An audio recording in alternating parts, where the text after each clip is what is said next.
what's going on, y'all? T-Bob here. And Jake as well.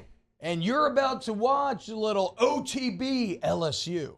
We're going to give you all the latest, greatest between LSU football, baseball, women's basketball, softball, and everything in between. Bottom line, if you want to talk Tigers, keep it locked, subscribe, like it, and we hope you enjoy Caleb Jackson, an 18-yard touchdown run. He had a 75-yard touchdown screen, apparently. Very nice. We talked about the offensive line.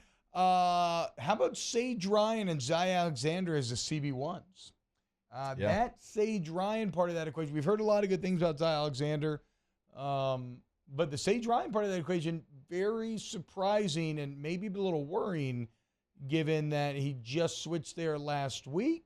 And as we talked about last week, Florida State is bringing 3 damn good receivers to bear. And Johnny Wilson, Keon Coleman, and I'm forgetting old boy from West Virginia that's a slot receiver. But either way, 3 dogs week 1. And LSU's corner spot still remains a bit of a question mark, it would appear.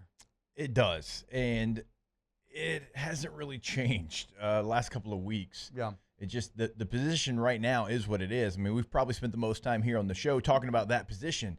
Now, Alexander looks great. He looks like somebody that is going to be able to help you. Like, I don't know that you want him to be your CB1 right now, but he's going to have to be.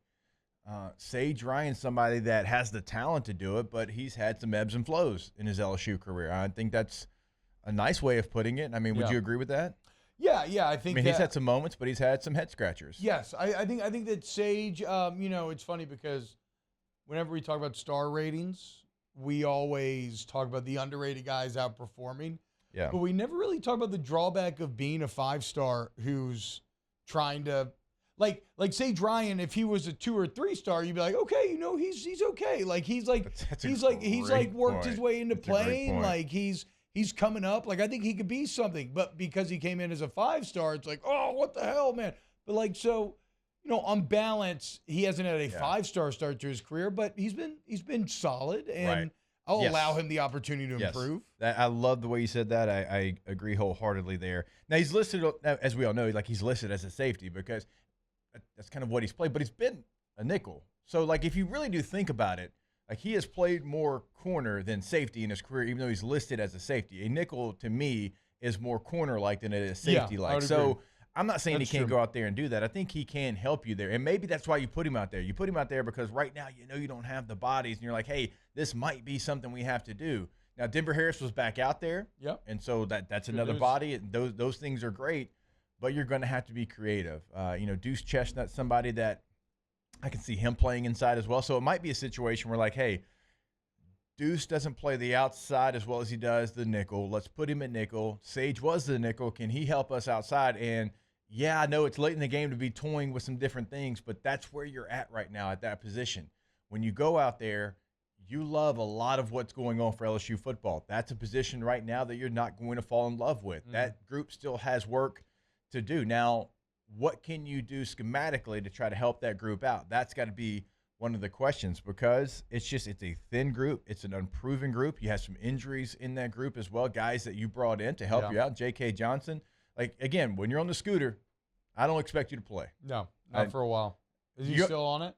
I'm pretty sure he is. So if you're still on the scooter, maybe not even this year, right? I mean, it's if you're still on it, that'd be like a few weeks of non-weight bearing. That's not ideal. I would treat J.K. Johnson like a like a surprise, like this person. You got to put in your head that this person's not going to like show up and wish you happy birthday or whatever because they can't. And so if they do, then you're just pleasantly surprised. So just set your expectations as low as possible and then be pleasantly surprised if J.K. gives you something.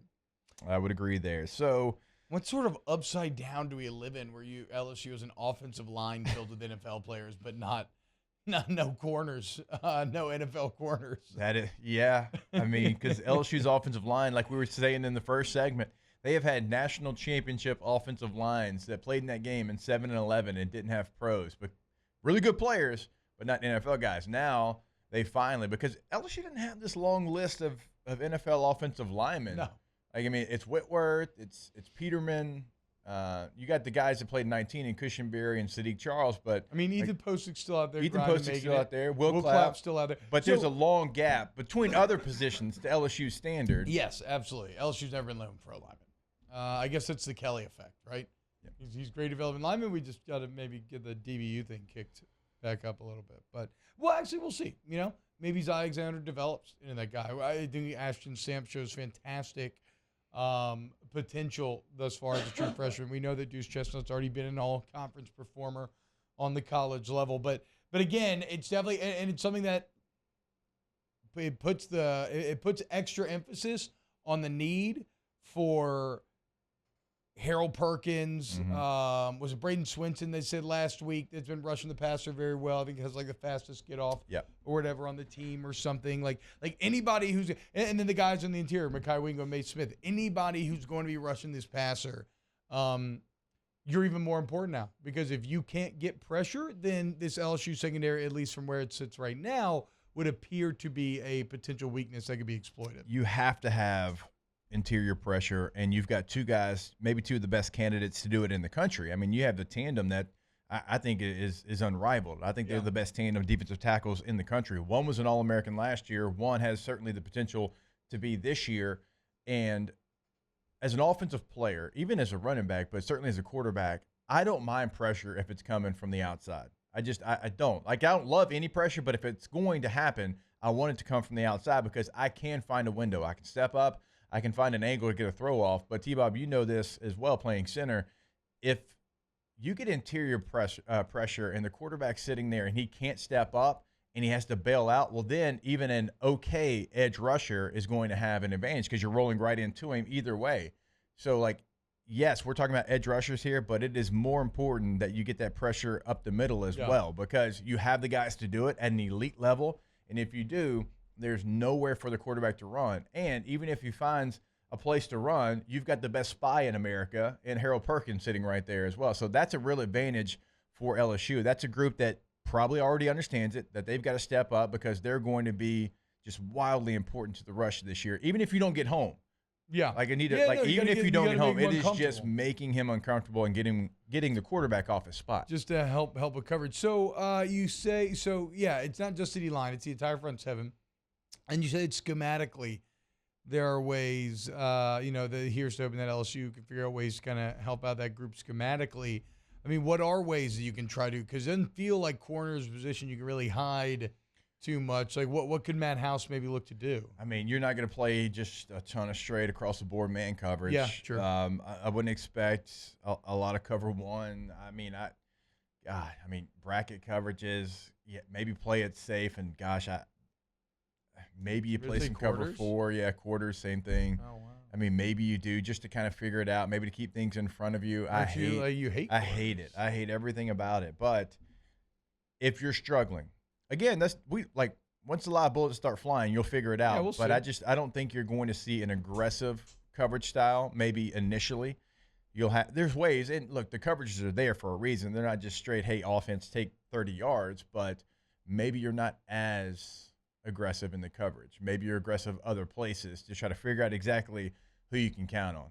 Wow, Jake, what incredible takes. I mean, those guys, they're just the best. I think so. And if you think so, again, hit the like button, subscribe, ring the bell so you get notifications when we post every single day here on OTB LSU.